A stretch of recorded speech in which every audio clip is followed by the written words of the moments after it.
बोलो जयकारा। बोल मेरे श्री गुरु महाराज की जय। बोलो सच्चे दरबार की जय।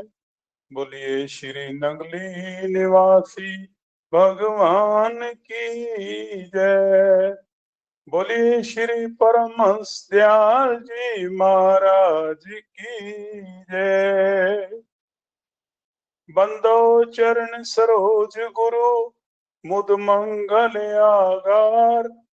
जैसे वत नर होत हैं भवसागर से पार।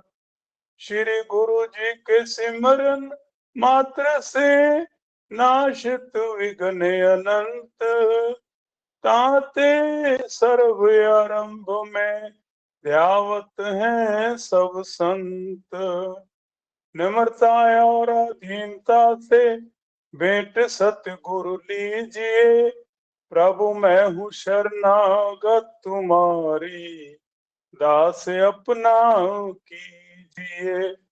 प्रभु मैं हूँ शरणागत तुम्हारी चरणों में रख लीजिए।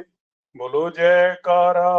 बोल मेरे श्री गुरु महाराज की जय। जगत वंदनीय आध्यात्मिक सम्राट शाहे विलायत स्वामी परमहंस दयाल जी महाराज एवं प्रातः स्मरणीय हृदय सम्राट श्री नंगली निवासी भगवान जी के परम पावन चरण कमलों में आए हुए अर्चनीय वंदनीय पूजनीय संत महापुरुष एवं मेरे सतगुरुदेव भगवान जी की परम प्यारी संगत, आज ध्यान योग शिविर के द्वितीय दिवस में हम प्रवेश कर रहे हैं। कल चर्चा हुई थी कि श्री गुरु महाराज जी ने जब कली कुटिल जीवन निस्तारण को स्वामी संत रूप धर के संत रूप में जब अवतार लिया और दादा गुरुदेव जी की आज्ञा से 13 वर्ष घोर तप करने के पश्चात जब आध्यात्मिक जगत की गुरु गद्दी पर आसीन हुए तो आपने जगत कल्याण का मार्ग चुना और उस पर आगे बढ़ने लगे। जैसा कि कल भी जिक्र हुआ था कि प्रकृति सत रज तम, सात्विक तामसिक और राजसी 3 गुणों की बनी हुई है और ऐसे ही संसार के जो जीव हैं इन प्रकृतियों के से बने हुए हैं। कल हमने कुछ श्री गुरु महाराज जी की रोचक कथाएं वर्णन की थी और आज हम कुछ ऐसी कथाओं का वर्णन करेंगे जो सुनने में बहुत ही भयानक सी लगती हैं, लेकिन जो ऐसी प्रकृति के लोग होते हैं जो आसानी से बात को नहीं सुनते, तो उन्हें श्री गुरु महाराज जी सदमार्ग पर लाने के लिए किस किस्म के रास्ते दिखाते हैं और वो अपने मंजिल तक पहुंच जाते हैं। आपको ज्ञात होगा, श्री स्वरूप दर्शन में भी आपने पढ़ा है, जब दादा गुरुदेव जी की आज्ञा पाकर श्री गुरु महाराज जी आसपास के क्षेत्रों में, टेरी के आसपास के क्षेत्रों में प्रचार करने के लिए निकले तो श्री गुरु महाराज जी का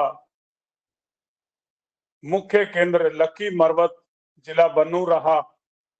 वहां से दादा गुरुदेव जी के अनेकों अनेकों शिष्य थे। स्वामी निजात्मानंद जी महाराज, परम पूज्य स्वामी विरागानंद जी महाराज, स्वामी बेअंतानंद जी महाराज इत्यादि इत्यादि ऐसे संत महापुरुष हुए हैं जिन्होंने इस दरबार में अपनी सेवाओं से बहुत भारी योगदान दिया। तो श्री गुरु महाराज जी जब लक्की मरवत में विराजमान थे तो संगत ने विनती की, श्री गुरु महाराज जी यहाँ पर एक आश्रम होना चाहिए। आश्रम का निर्माण शुरू हो गया और निर्माण कार्य के लिए और आई हुई संगत के लिए जल की बहुत आवश्यकता थी। वहां पर जल दूर दूर से लाना पड़ता था। तो श्री गुरु महाराज जी ने आज्ञा दी कि हमारी आज्ञा है कि यहाँ पर एक कुआं खोदा जाए, कुएं का निर्माण हो, ताकि उसका जल से संगत को और निर्माण कार्यों में बहुत सुविधा हो। काम शुरू हो गया।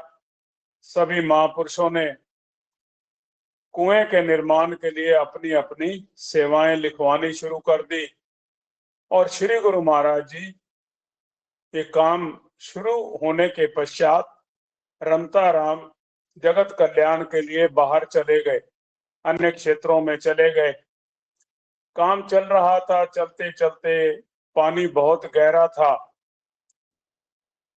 तो इतनी मुश्किल हो गई कि जितना सेवा का धन इकट्ठा हुआ था सब खर्च हो गया। लेकिन वो पानी की कुछ छो नहीं मिल रही थी। तो पर श्री गुरु महाराज जी को जब सूचित किया गया कि निर्माण कार्य के विषय में, तो श्री गुरु महाराज जी ने कहा आप अपना काम करते रहो, सब ठीक हो जाएगा। इसी दौरान जब वो काफी गहरा कुआं हो गया तो जो एक दिन क्या हुआ कि एक मजदूर, मुसलमान मजदूर उसमें से मिट्टी निकालने की सेवा कर रहा था, मजदूरी कर रहा था। उसके ऊपर हजारों मन मिट्टी गिर गई और वो नीचे दब गया। बहुत शोर मच गया, मर गया मर गया, हाहाकार मच गई, क्योंकि वो मुसलमानों का एरिया था। तो कहने लगे खून हो गया, खून हो गया, बहुत मुश्किल हो गई। तो श्री गुरु महाराज जी का चमत्कार देखो, जब मिट्टी हटाई गई तो वो एक कोने में सिर नीचे किए हुए आराम से बैठा था। जब उसको बाहर लाए तो क्या देखते हैं कि उसके शरीर पर खरोंच भी नहीं आई थी। जाको राखे साइया, मार सके ना कोई, बाल भी बांका कर ना कर सके, सौ जग बैरी होए। तो जब उसको देखा तो वो कहने लगा आप चिंता ना करो, मैं बिल्कुल ठीक हूँ। अगले दिन से उसके परिवार वाले उसको मना करने लगे कि आज से आप काम पर नहीं जाओगे, वो कुएं का जो काम है बहुत खतरे वाला काम हो गया है। तो उसने कहा जिस मालिक ने मुझको बचाया है उसकी मजदूरी अब मैं बगैर मजदूरी, बगैर पैसा लिए ही सेवा करूंगा। अगर मुझको खुदा भी आकर मना करे तो मैं नहीं करूंगा। तो श्री गुरु महाराज जी का ये चमत्कार देखकर सभी लोग हैरान हो गए और श्री गुरु महाराज जी ने आज्ञा दी कि कुएं के लिए जो भी सेवा दे, चाहे एक पैसा दे, उससे भी ले लिया करो, क्योंकि जहां धन जाता है वहां मन जाता है। इसीलिए जो सेवा करेंगे तन मन धन से, वो इस स्थान पर आने के अधिकारी होंगे। देखिए श्री गुरु महाराज जी ने ऐसी सुंदर लीला करके उस क्षेत्र के जितने भी जीव थे उनको अपनी शरण में लगा लिया। ऐसी ही अनेकों अनेकों लीलाएं हुई हैं। एक दफा श्री गुरु महाराज जी भखड़े वाली आश्रम में विराजमान थे। उनके वहां रहते हुए एक दिन श्री गुरु महाराज जी ने भगत सुंदरदास जी को आज्ञा दी कि आप कोट खुदा यार जाओ और वहां से देवी दयाल और दूसरे प्रेमियों को बुलाकर ले आओ। शाम का समय था, फागुन का महीना था, हल्की हल्की बूंदाबांदी भी हो रही थी और कोट खुदा यार वहां से 7-8 मील की दूरी पर था। क्योंकि साधन इतने होते नहीं थे यातायात के। भगत सुंदरदास जी पैदल ही चल पड़े। बिजली चमक रही थी, बादल गरज रहे थे और रास्ता अंधेरा था। वो चलते चलते उनका पांव किसी कब्रिस्तान में पड़ गया और एक कब्र से टकराए तो वहां से एक भयानक आवाज आई, कहाँ जाते हो मेरे घर पे पैर रखकर। तो सामने क्या देखता है कि एक औरत बाल खोले हुए, हाथ में दिया लिए हुए सामने खड़ी है। कहने लगी, तुमने मेरे घर पर पैर रखा है, मैं तुम्हें आज खा जाऊंगी, तुम्हारा अभी तुम्हें समाप्त कर दूंगी। भगत जी बहुत घबराए और कांपने लगे। लेकिन जैसे ही वो आगे बढ़ने को लगी, जो भूत के रूप में थी, तो भगत सुंदर दास जी के मन में ख्याल आया कि भाई अब अंत समय तो आ गया है, क्यों ना मैं श्री गुरु महाराज जी के चरणों में विनती करूं। तो उन्होंने श्री गुरु महाराज जी के चरण कमलों में विनती की, गुरु महाराज जी मेरी रक्षा कीजिए, श्री गुरु महाराज जी मेरी रक्षा कीजिए, श्री गुरु महाराज जी मेरी रक्षा कीजिए। इतने में वो औरत बोलती है, रास्ता छोड़ दिया उसने, अब तुझे गुरु की याद आई है। आज तेरे पीछे अगर कोई शक्ति ना होती तो मैं सारा बदला ले लेती और तुम्हें खत्म कर देती। तो वो आंखें जब खुली, देखता है कि सामने से वो भूत भूतनी नहीं थी। तो वो कोट खुदा यार पहुंचे, भगत देवी दयाल जी और दूसरे संगत को सूचना दी और प्रातः होते ही वो श्री गुरु महाराज जी के श्री चरण कमलों में आ गए। तो श्री गुरु महाराज जी ने उनसे पूछा, भगत जी रास्ते में कोई तकलीफ तो नहीं हुई। तो कहने लगे, श्री गुरु महाराज जी आपकी कृपा से मैं वापस आ गया हूँ और सारी कहानी कह सुनाई। श्री गुरु महाराज जी ने अपना यश ज्यादा गाने के लिए उन्हें मना कर दिया। लेकिन जो भगत सुंदर दास जी थे, उनके मन पर इतना गहरा प्रभाव पड़ा कि वो सब संसार के बंधनों को तोड़कर संन्यास ले लिया और आदरणीय संत सत निर्भरमानंद जी के नाम से विख्यात हुए। इस प्रकार अनेकों अनेकों लीलाएं श्री गुरु महाराज जी की हुई। एक दफा टल में व्यास पूजा का पर्व मनाया जा रहा था। श्री गुरु महाराज जी ने सभी संतों को आमंत्रित किया कि टल में व्यास पूजा का पर्व मनाया जाएगा। तो सभी संत महापुरुष वहां पहुंचे। श्री गुरु महाराज जी के एक प्यारे संत स्वामी अखंडानंद जी गुजरांवाला में थे, तो वहां से वो चले। तो रास्ते में माड़ी इंडस एक स्टेशन था, जहां पर कि सिंधु नदी पर पुल बन रहा था। तो वहां से स्टीमर के द्वारा जाकर दूसरी तरफ गाड़ी लेनी होती थी। जैसे ही उसमें स्टीमर में स्वामी अखंडानंद जी बैठ गए, तो जो टिकट चेकर आया तो उन्होंने इनसे टिकट पूछी। तो इन्होंने कह दिया कि टिकट तो है नहीं, हम तो टिकट लेकर चलते नहीं, कभी संत हैं। तो उन्होंने कहा कि आपको टिकट लेना नहीं है तो हमें भी बिठाने की इजाजत नहीं है। तो इनको उतार दिया। जब उतार दिया तो ये थोड़ी दूर जाकर निराश होकर बैठ गए कि मैं कैसे गुरु महाराज जी के दर्शनों को पहुंच पाऊंगा। तो बहुत सोच विचार में श्री गुरु महाराज जी के ये बैठे रहे। उधर से स्टीमर चलने का समय हुआ तो लेकिन स्टीमर नहीं चल रहा था। तो बहुत कोशिश की गई,